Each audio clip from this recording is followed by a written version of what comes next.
ఎక్కడెక్కడ ఎవరెవరికి ఉద్యోగాలు వచ్చినాయో మన ముదిరాజు బిడ్డకు ఉద్యోగం రాలే, మంచి ర్యాంక్ వచ్చినా కానీ రెడ్డోళ్ళ పిల్లగానికి వచ్చినాయి. ఒక్కసారి ఇక చూడండి సోదరులారా, ఈ తెలంగాణ రాష్ట్రంలో ఎంత దోపిడీ జరిగిందో మీరు ఒక్కసారి ఆలోచన చేసి చూస్తే,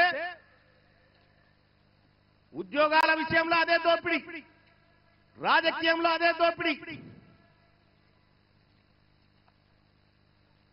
వెనకాల ఇక మన ముస్లిం సోదరులకు కూడా నేను చెప్తా ఉన్నా, ముస్లిం సోదరులారా, తెలంగాణ రాష్ట్రంలో ఉన్న బీసీలు మీరు ఎంతమంది జెడ్పీటీసీలు ఉన్నారో తెలుసా? 539 జెడ్పీటీసీలు ఉంటే ఒక్కడు ముస్లిం ఆయన ఉన్నాడు. ఆమె బేగం, షమినా బేగం అని చెప్పి ఆలంపూర్ కాడున్న జెడ్పీటీసీ ఒక్కతి ముస్లిం సోదరి.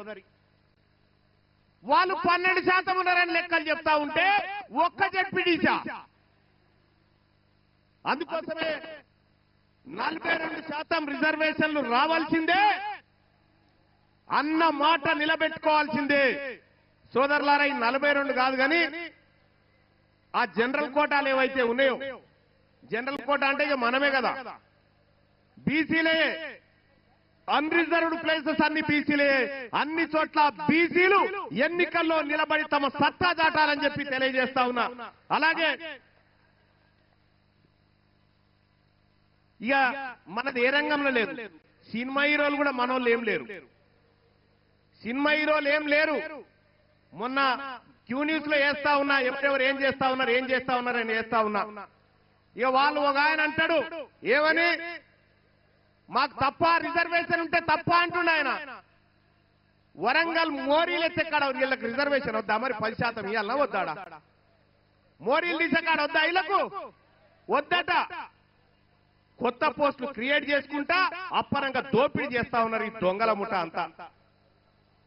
తెలంగాణ బీసీ సమాజమా, ఇవాళ పెద్దలు ఆర్ కృష్ణయ్య గారు తన శక్తి వంచన లేకుండా కొట్లాడిండు తెలంగాణలో ఉన్నటువంటి బీసీల కోసం, ఏపీలో ఉన్న బీసీల కోసం, మొత్తం సమస్త బీసీల కోసం 30-40 ఏళ్లు తల్లాడిండు పెద్ద మనిషి. రక్తం ఉన్నన్ని రోజులు రాజీ పడకుండా పోరాటం చేసినటువంటి ఆర్ కృష్ణయ్య గారు ఇంకెంతకాలం పోరాటం చేయాలైనా? ఇంకేం చేయమంటారు ఇంకా ఆయనని? అందుకోసమే ఆయన కోరుకున్న ఆశయాలు గాని, ఆయన అనుకుంటున్నటువంటి బీసీ సమాజాన్ని గాని మనమే నిర్మించాలి, మనమే ముందుకు తీసుకుపోవాలని చెప్పి తెలియజేస్తా ఉన్న సోదరులారా.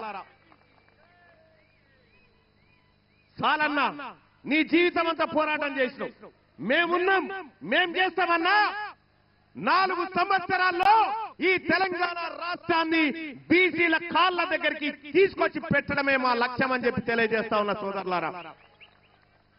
మా తాన లీడర్లు లేరటని అమ్మ, ఎంత వేదిక సరిపోక అందాకేసినాం. ఈయనే ఉన్నారు 1000 మంది ఉన్నట్టు మీద. కాబట్టి సోదరులారా, రాజకీయపరమైనటువంటి అవకాశాలు మనకు దక్కాలి.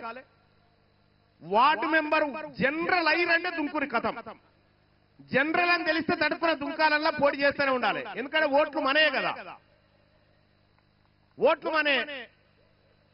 ఇక మనం కూడా ఒకటి గుర్తుపెట్టుకోవాలి సోదరులారా, బీసీల దగ్గర పైసలు ఎక్కడి, బీసీలు ఎట్ట చేస్తారు, ఏం చేస్తారంటే చితం పైసలు ఉన్నారా నాయన బీసీల దగ్గర, చితం పైసలు ఉన్నాయి. తెలంగాణ రాష్ట్రంలో 2 కోట్ల మంది వాళ్ళ మనోళ్ళే అని చెప్పినా, 2 కోట్ల మంది ఒక్క పూట ఛాయ్ బంద్ చేసి 10 రూపాయలు వారేస్తే 2 కోట్లు ఇంటూ 10 20 కోట్ల, 20 కోట్ల రూపాయలు ఛాయ్ బంద్ చేస్తే అయితే మన తాన. ఆదివారం మటన్ బంద్ చేస్తే 500 కోట్లు. మా తాన పైసలు లేవంటారు నాయన, అడ్డగోలుకున్నాయి మా తాన పైసలు. పైసలు లేని బికార్లు మీరు.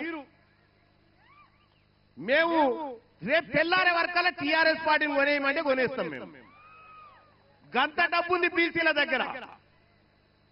రాబోయేటువంటి ఏ ఎన్నికైనా అది బీసీలదే కావాలి, బీసీ బిడ్డలే గెలవాలి.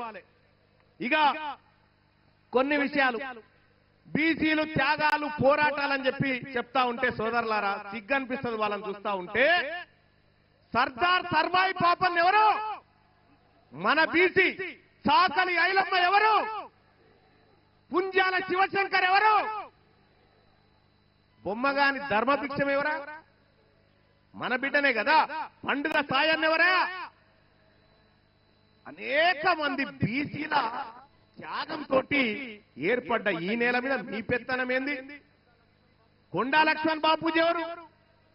ఒరిజినల్ గా తెలంగాణ కోసం త్యాగం చేసిన బిడ్డలు వీళ్ళంతా. దొడ్డి కొమరయ్య ఎవరు? ప్రొఫెసర్ జయశంకర్. ఈ వేదిక నుంచి నేను చెప్తా ఉన్నా మా నాయకత్వానికి అందరికి కూడా బీసీల మందరం తీర్మానిస్తా ఉన్నాం. ఇలా తెలంగాణ రాష్ట్రానికి జాతిపితగా మేము జయశంకర్ సార్ను గుర్తించుకుంటా ఉన్నాం. ఆయన తప్ప ఇంకెవరు లేడు జాతిపిత. జాతిపిత జయశంకర్ సార్. తెలంగాణ జాతిపితగా ఆయనని మనం గౌరవించుకోవాల్సిందే, గౌరవించుకుంటాం కూడా. మీరు గుర్తింపునిచ్చినా మీ తొక్కల గుర్తింపు ఎవరికి అక్కర్లేదు. మా నాయకుడిని మేము గుర్తించుకుంటాం. మా నాయకులను మేము గుర్తించుకొని తీరుతాం.